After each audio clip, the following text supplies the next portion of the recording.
नमस्कार, मैं डॉक्टर रोज़ी शाह एक बार पुनः आपके समक्ष उपस्थित हूँ। आज हम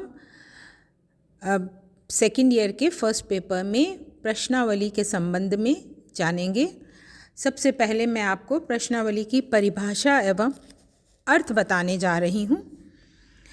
प्रश्नावली की परिभाषा वैसे तो अनेक विद्वानों ने दी है। गुडे एवं हार्ट के अनुसार सामान्यतः प्रश्नावली शब्द से तात्पर्य प्रश्नों के उत्तर प्राप्त करने के एक उपकरण से होता है, जिसमें एक प्रपत्र का प्रयोग किया जाता है, जिसे उत्तरदाता स्वयं ही भरता है। सिन पाओ येंग के अनुसार अपने सरलतम रूप में प्रश्नावली प्रश्नों की एक ऐसी अनुसूची है जिसे एक निदर्शन सैंपलिंग के रूप में चुने हुए व्यक्तियों के पास डाक द्वारा भेजा जाता है। बोगार्डस के अनुसार प्रश्नावली विभिन्न व्यक्तियों को उत्तर देने के लिए प्रेषित की गई प्रश्नों की एक सूची है।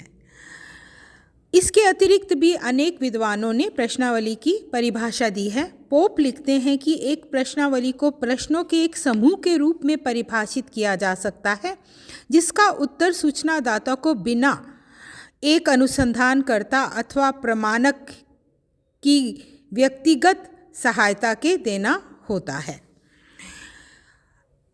प्रश्नावली की परिभाषाओं के आधार पर स्पष्ट है कि प्रश्नावली किसी भी अध्ययन विषय से संबंधित प्रश्नों की एक सूची होती है, जिसे डाक द्वारा सूचनादाताओं के पास भेजा जाता है, जिसे सूचनादाता स्वयं भरकर पुनः लौटाता है।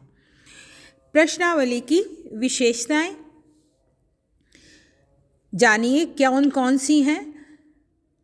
प्रश्नावली अध्ययन किए जाने विषय से संबंधित प्रश्नों की एक सूची होती है, जिसे डाक द्वारा सूचनादाताओं के पास भेजा जाता है। कभी कभी स्थानीय स्तर पर भी प्रश्नावली को वितरित कराया जा सकता है।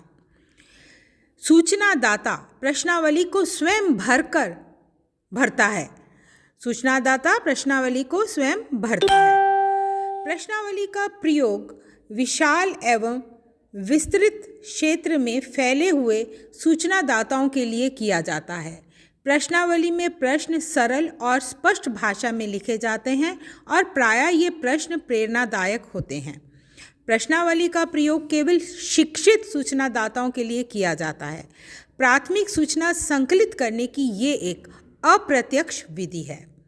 प्रश्नावली को डाक द्वारा एक साथ अनेक सूचनादाताओं के पास भेजा जाता है, इसलिए सूचनाएं शीघ्र संकलित की जा सकती हैं।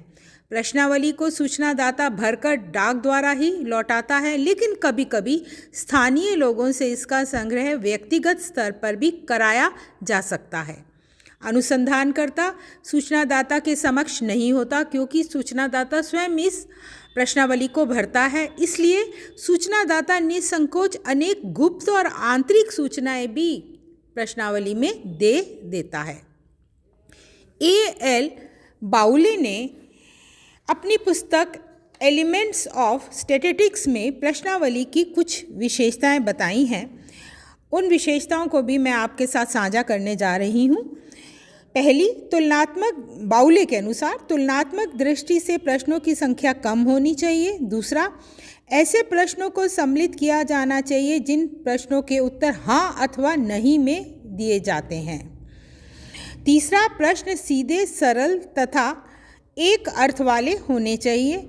चौथा, प्रश्नों की संरचना इस प्रकार की गई हो कि उसका उत्तर देते समय पक्षपात की संभावना ना रहे।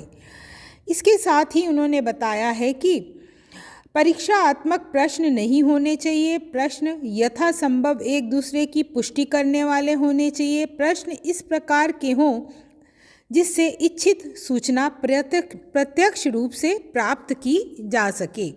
एक अच्छी प्रश्नावली की ये A.L. बाउले ने विशेषताएं बताई हैं। प्रश्नावली के उद्देश्य। श्रीमती गॉर्डन कैप्ट ने प्रश्नावली विधि के उद्देश्यों का उल्लेख किया है। उनके अनुसार प्रश्नावली का निर्माण शुद्ध संप्रेषण और शुद्ध उत्तर के लिए किया जाता है। शुद्ध संप्रेषण तभी संभव है जब सूचनादाता अध्ययन के उद्देश्य को समझते हैं तथा शुद्ध उत्तर भी तभी उपलब्ध हो सकते हैं जब उचित सूचनाएं प्राप्त हों और उससे सारणी बनाने तथा विषय का विश्लेषण करने में सहायता मिलती हो। अब मैं आपको प्रश्नावली के प्रमुख उद्देश्य कौन कौन से हैं इन्हें समझाने जा रही हूँ। विस्तृत, विशाल, विविध एवं व्यापक रूप में फैले हुए लोगों से सूचनाएं संकलित करना, प्रामाणिक तथा विश्वसनीय सूचनाएं संकलित करना, सूचनाओं का व्यवस्थित संकलन करना और वैश्विक विषय से संबंधित अध्ययन करना, अनावश्यक तथ्यों को छोड़ना। और प्रश्नावली में का एक उद्देश्य ये भी रहता है कि इसमें धन कम खर्च होता है। प्रश्नावली का एक अन्य उद्देश्य है संख्यात्मक अनुमापन संभव है इसके द्वारा, और एक साथ तथा शीघ्र सूचनाओं का संकलन इसके द्वारा किया जा सकता है। अपनी नेक्स्ट क्लास में मैं आपको प्रश्नावली के प्रकार बताऊंगी।